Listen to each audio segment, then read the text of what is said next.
السلام عليكم، شلونكم؟ اليوم يوم الأخير من سفرتنا.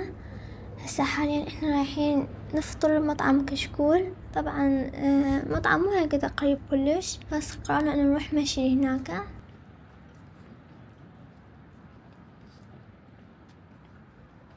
طبعا شفنا هذا البيت بالطريق، كان تصميمه كلش حلو مثل ما يشوفون، حديقة جانبية وديكور الحديقة كلش كان حلو. عندنا الحديقة خارجية مسوية همين، والبيوت داخل الفرع أغلبها جات نفس هذا التصميم صايرة.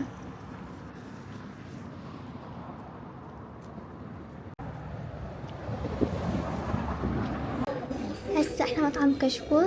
طبعا طلبنا وجبة 14,000، يعني وجبة كاملة سعرها 14,000، ويا الماي والشاي صار 19,000. طبعا الأكل كان كلش طيب والأجواء منها حلوة. تقييم للأكل صراحة 10/10، والمكان همين من ناحية الديكور والترتيب والأجواء همين 10/10. طبعا بعد ما كملنا الفطور مالتنا رحنا على الفندق، بس هما رحنا على فندق ثاني. ردنا بفندق قريب من السوق، من هو آخر اليوم فقررنا نروح للسوق نشتري غراض. فرحنا على فندق بارادايس صاير داخل السوق. سعر نفر واحد كان 20,000. الغرفة كانت مرتبة حلوة نظيفة، فكنا شوية نرتاح هنا، بعدين نروح على السوق نفطر العصر.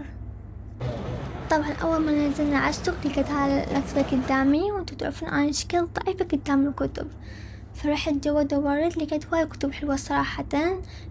بعد ما دورت ربع ساعة من النوم اختاريت كتاب منطق ابن خلدون.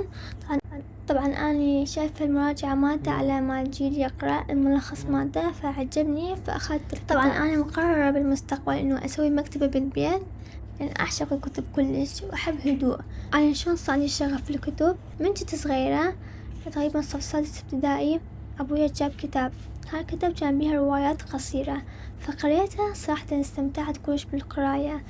فمن ذاك الوقت صار عندي شغف بالكتب القراية وهالسوالف. بداية جيت أقرأ كتب أجاثا كريستي، بس بعدين لا، صار متنوع الشغف مالتي. وهسه وصلنا على الحلويات والمكسرات. طبعا أنا أكثر شي عجبني بهذا المحل هي الفواكه المجففة. عجبني الجوز البرازيلي، بس كان سعر الكيلو الواحد من الجوز البرازيلي فوق 83,000، كلش غالي. بس هو الجوز البرازيلي تاكل حبتين بالأسبوع كلش كافي. صراحة مشتريت حلويات لأن ما عندي علاقة ويا الحلويات، يعني أكل كمية بسيطة وخلاص بعد ما أشتري. أكثر شي أحب الملوحة أني، والحمضيات بعدها أحب.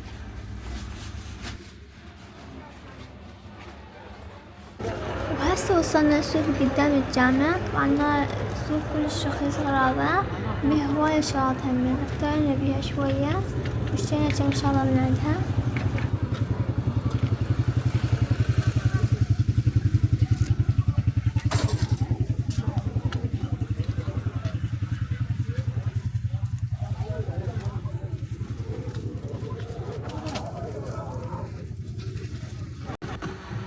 وبعد ما تعبنا من المشي واستمرنا من الحر، كان جو حر هالمرة أعترف. قررنا نشرب عصير. طبعا احنا نجي دايما هذا المحل عصائرهم كلش طيبة.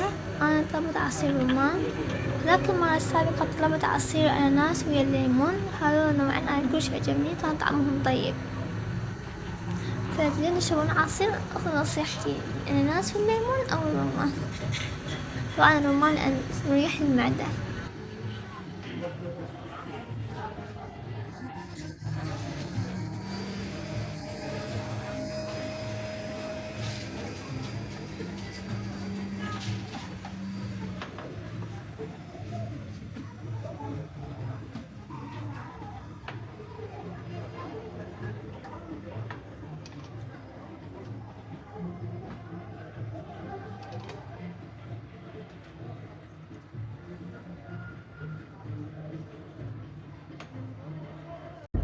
وهسه احنا رايحين الهواي شار.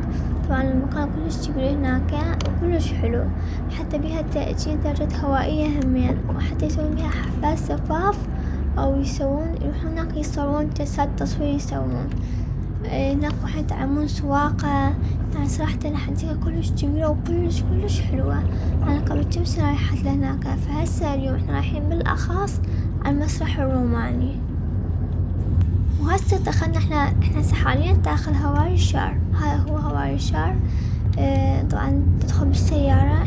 احنا قلنا للسائق انه ينزلنا قدام المسرح الروماني لان الطريق بعيد احنا ما نندل. من هنا وصلنا. طبعا الأجواء كلش حلوة والمسرح كلش كبير. هنا الناس قاعد يصورون همين، ومثل ما تشوفون أكو حفل زفاف داخل المسرح الروماني. طبعا حفلة عائلية بين الماك هواية ناس، فقعدنا ننتظر هنا حاليا لحد ما إنه يكملون حفل الزفاف حتى نروح نصور. هنا بدأوا يروحون الناس قاعد ياخذون صور حتى يروحون، فبدينا ننزل جوا حتى ناخذ احنا همين الصور.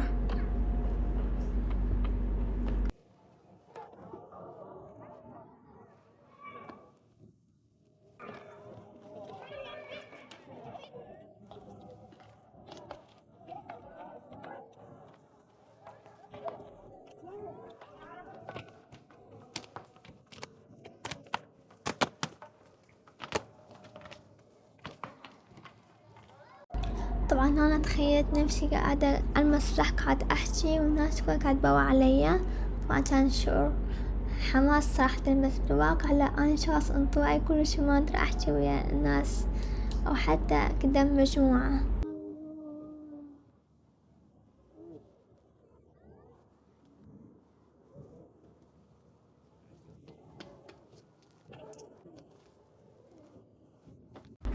وهنا تهنا خبرنا السائق حتى يجي ياخذنا. طبعا كان فات ربع ساعة وأجيكم. احنا نمشي تقريبا ربع ساعة لحد ما إجانا، وكنا بعدنا ما واصلين هم للبوابة. فهسه قررنا إنه نروح جافيلاند، جولتنا الأخيرة لهذا اليوم ولهذا الفلوق.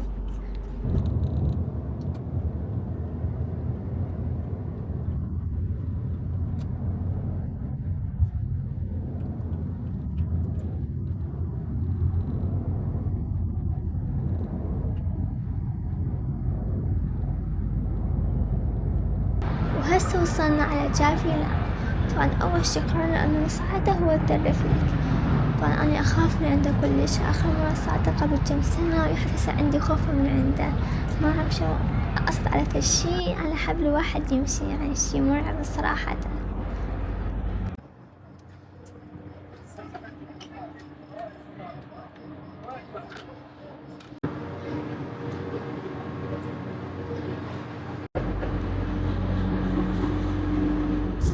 أنا صارت خايفة، بس الجماعة خافوا أكثر من عندي. ابني زوجي خافوا بس يدوا ينزلون، أنا الخوفة مالتي راحت. الصراحة المنظر كلش حلو،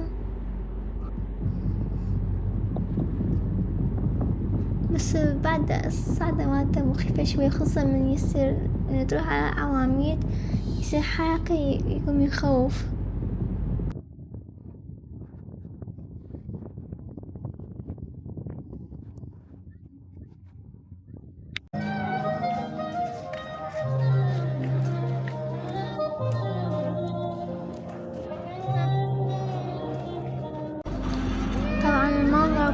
كلش حلو من فوق، يعني مثل ما تشوفون كلش حلو المنظر، شوفوا كل سليمانية من هنا.